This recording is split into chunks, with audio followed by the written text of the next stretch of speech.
श्री शिवाय नमस्तुभ्यम, हर हर महादेव, जय महाकाल। कैसे हैं आप सभी लोग। देखिए, आप सभी को पता है कि कल है 13 मई 2025 का दिन और कल के दिन पड़ रहा है वैशाख मास का मंगलवार, जिस दिन है नारद जयंती। आप सभी लोगों को एक छोटा सा उपाय इस मंगलवार के दिन जरूर करना है। मात्र एक चावल का दाना और एक बेल पत्र का ये अचूक उपाय है। पूज्य गुरुजी ने कहा है मात्र कुछ ही समय में आप जिस कामना से करते हो आपकी वो कामना पूरी होती है, और अगर कोई विशेष इच्छा है तो उसके पूरे होने की आपको खुशखबरी भी मिलती है। गुरुदेव की कथा से सुन करके और समझ करके पूरे उपाय को बहुत आसान भाषा में आप सभी लोगों को बताऊंगा, परंतु उससे पहले आप सभी से बस एक छोटी सी प्रार्थना करूंगा कि जो लोग पहली बार आए हैं चैनल को सब्सक्राइब जरूर कीजिएगा और वीडियो को लाइक करके देव आदिदेव महादेव का कोई सा भी प्यारा नाम कमेंट बॉक्स में लिखना मत भूलिएगा। इस पूरे वीडियो में हम 3 महा उपायों के बारे में बात करेंगे जो कि आपकी अलग अलग कामना पूर्ति के लिए सिद्ध होंगे, तो ध्यान से सुनना है और समझने की कोशिश करना है। सबसे पहले बात करते हैं हमारे पहले वाले उपाय की। वो आपको हनुमतेश्वर महादेव के नाम से करना है। देखिए, कल मंगलवार का दिन है और मंगलवार का सबसे विशेष दिन जो होता है ना, वो जो समय होता है उसी समय पर आपको ये उपाय करना है। पूज्य गुरुजी ने कहा कि जब भी आप महादेव के मंदिर में जाते हो, आप क्या मांगते हो? आप धन मांगते हो, आप मनोकामना अपनी बोलते हो, किसी भी तरीके की मनोकामना, चाहे नौकरी की या किसी की भी। क्या आपने कभी भी महादेव का साथ मांगा है? पूज्य गुरुजी ने कहा कि अगर आपके साथ महादेव होंगे ना तो आपको किसी चीज की कभी कमी ही नहीं होगी। उनका अगर आशीर्वाद रहेगा आप जीवन में हमेशा फलते फूलते रहोगे। मेरा बाबा आपको कभी किसी चीज की कमी नहीं होने देगा। पूज्य गुरुजी ने कहा कि अगर आपके घर में कोई भी व्यक्ति ऐसा है जिसकी किस्मत साथ नहीं दे रही है, उसका बुरा समय बीत ही नहीं रहा है, दुर्भाग्य उसका पीछा नहीं छोड़ रहा है, जिस कार्य में हाथ डाल रहा है सफलता नहीं मिल रही है, कोई उसकी कामना जो पूरी नहीं हो रही है, गुरुदेव ने कहा मात्र एक बेलपत्र आपको लेनी है जो कहीं से भी खंडित कटी फटी ना हो। इस चीज का ध्यान रखना। काफी सारे लोग इस नीचे की डंडी को तोड़ देते हैं और तोड़ करके चढ़ाते हैं। गलती मत करना, डंडी को तोड़ना नहीं है। इसी के साथ में पूज्य गुरुजी ने कहा आपको लेना होगा एक अखंड अक्षत। अखंड अक्षत का मतलब यह है कि जब इसे अक्षत ही इसीलिए कहा जाता है कि यह पूर्ण होना चाहिए, है ना। टूटा हुआ चावल का दाना गलती से भी मत लेना। और इसी के साथ में आपको लेना होगा एक सफेद फूल। देखिए, चाहे आप कनेर का ले लो, चाहे किसी का भी ले लो। पिछले वाले वीडियो में जब मैंने आपको यह उपाय बताया था तब किसी का कमेंट आया था मंगलवार के दिन का ही कि भैया आपने बोला था केतकी का सफेद फूल नहीं लेना, तो वो किस तरीके का दिखता है एक बार बता दीजिए।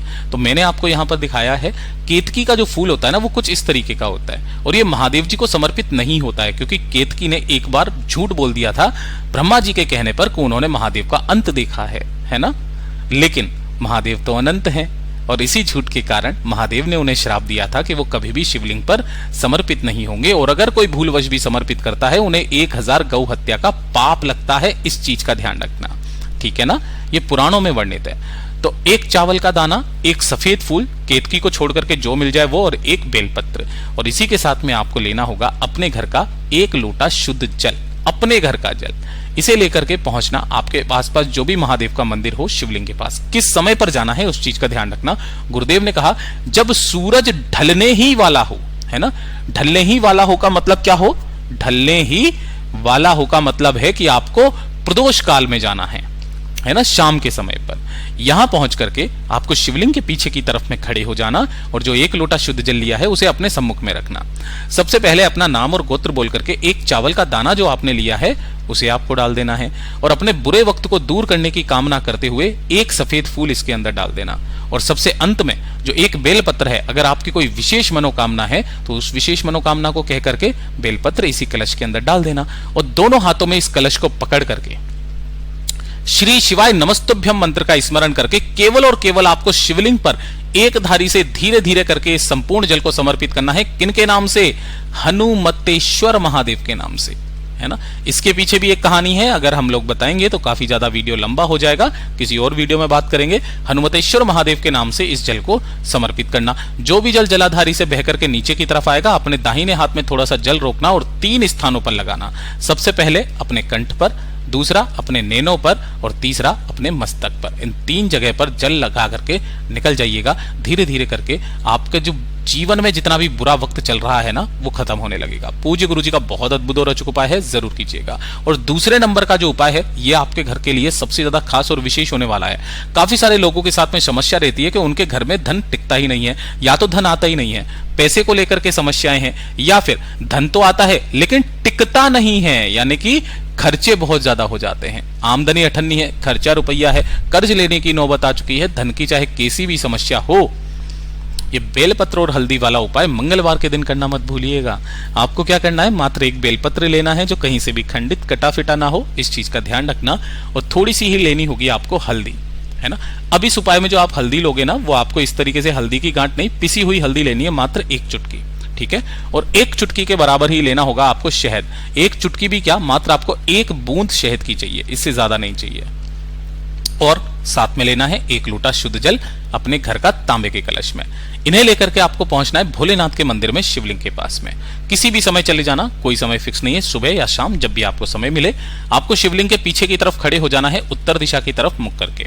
उपाय करने का नियम, अब यहां पर आपको 1 लोटा शुद्ध जल पहले समर्पित नहीं करना है। आपको जो पूजा पाठ अर्चना करना है पहले वो करना। उसके बाद में जो आपने हल्दी ली है, इसी हल्दी के अंदर आपको थोड़ा सा शहद को मिश्रित कर लेना है, मिला लेना है, ठीक है। तो इसका एक चंदन बने जाएगा, हल्दी और शहद का चंदन। इसी हल्दी और शहद के चंदन को आपको शिवलिंग पर, एक बहुत ही विशेष स्थान होता है, महादेव जी की सबसे छोटी सबसे प्यारी पुत्री है मैया अशोक सुंदरी, उनके स्थान पर आपको 7 बिंदियां लगानी है। इस तरीके से 1 2 3 4 5 6 7 बिंदियां लगाने के पश्चात आपको इस बेल पत्र को इस स्थान से पकड़ना है। देखिए, इस स्थान से, जहां पर ये वाली जो डंडी होती है, यहां से पकड़ना। और ये जैसे कि चिकना वाला हिस्सा है ना, तो ये आपको उल्टा रखना है, शिवलिंग से टच होना चाहिए। आपको माता अशोक सुंदरी के स्थान पर ही इस वाले बेल पत्र को ऐसा का ऐसा ही समर्पित कर देना है। अपना नाम और अपना गोत्र बोलना, आपके जीवन में आ रही जो भी धन की समस्या है उनको खत्म करने की कामना कह करके इस बेल पत्र को यहां से उठा करके शिवलिंग के ठीक ऊपर एज इट इज समर्पित करना कि डंडी जलाधारी की तरफ रहे, बीच वाली पत्ती का मुख आपकी तरफ में रहे। और जो 1 लोटा शुद्ध जल लिया है, उस 1 लोटा शुद्ध जल को भोलेनाथ की शिवलिंग पर श्री शिवाय नमस्तुभ्यं मंत्र का स्मरण करते हुए इसी बेलपत्र के ऊपर समर्पित करना। जो भी जल जलाधारी से बहता हुआ नीचे की तरफ आकर के गिरेगा, उसी जल को आपको किसी भी कलश में एकत्रित करना है और अपनी कामना कह करके इस जल को लेकर के आपको अपने घर पर जाना है। जैसे ही घर पर पहुंचोगे, आपके घर की चौखट पर इसका थोड़ा सा जल छींट देना और बाकी अपनी दुकान पर, अपने घर में इस जल का छिड़काव करना स्टार्ट कर दीजिएगा। आपके घर में कभी भी धन की समस्या नहीं आने वाली है। मैया लक्ष्मी जी का एक अंश सदैव विराजमान रहेगा। पूज्य गुरु जी का ये वाला उपाय बहुत ही ज्यादा खास और अद्भुत है, जरूर कीजिएगा।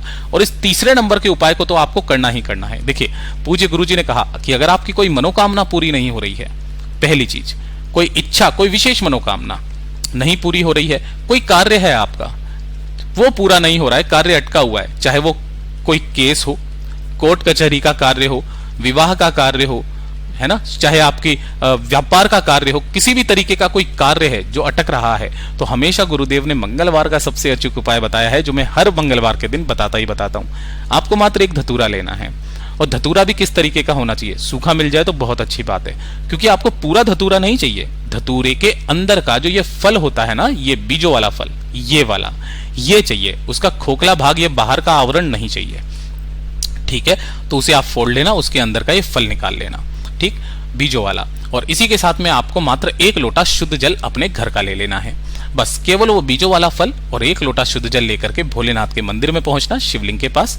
यहां पहुंच करके आपको शिवलिंग के पीछे की तरफ में खड़ा होना है, ताकि आपका मुख उत्तर दिशा की तरफ में हो जाए। अब यहां पर आप जब मनोकामना पूर्ति के लिए उपाय करते हैं ना, तो लोटा जल पहले समर्पित नहीं किया जाता, बस इसका यही क्रम है। वरना जब भी गुरुदेव ने कहा कि जब भी आपकी कोई मनोकामना या कोई कार्य सिद्धि पूरी नहीं हो रही होती है ना, तो पहले 1 लोटा शुद्ध जल समर्पित किया जाता है। लेकिन मंगलवार के दिन का ये जो उपाय है, इस दिन आपको अपनी कामना, अपना नाम और गोत्र बोल करके जो बीजों वाला फल आपने लिया है धतूरे का, ये वाला है ना, इसे आपको नाम, गोत्र और कामना कह करके भगवान शिव की शिवलिंग पर यहां पर समर्पित कर देना है। और समर्पित कर देने के पश्चात जो 1 लोटा शुद्ध जल लिया है, उसे लेकर के दोनों हाथों में श्री शिवाय नमस्तुभ्यं मंत्र का स्मरण करते हुए इस पूरे के पूरे शिवलिंग पर, इन्हीं बीजों के ऊपर समर्पित कर देना। समर्पित कर देने के पश्चात काफी सारे लोग क्या करते हैं ना, इसका जो जल नीचे बह करके आता है उसे रोकते हैं, लेकिन यहाँ पर आपको जल रोकना नहीं है। बस वहां पर 2 मिनट बैठ करके बाबा से विनती करना, कामना करना और कामना करके वापस घर की तरफ चले आ जाना। गुरुदेव ने कहा चाहे कैसा भी कार्य क्यों ना हो, वो कार्य पूरा होगा ही होगा। पूज्य गुरु जी के सभी उपाय बहुत ही ज्यादा खास और अद्भुत है, जरूर कीजिएगा। वीडियो पसंद आए तो लाइक जरूर करना, चैनल को सब्सक्राइब जरूर कीजिएगा। मैं आपसे मिलता हूं अगले वीडियो में, तब तक के लिए ओम नमः शिवाय, जय महाकाल।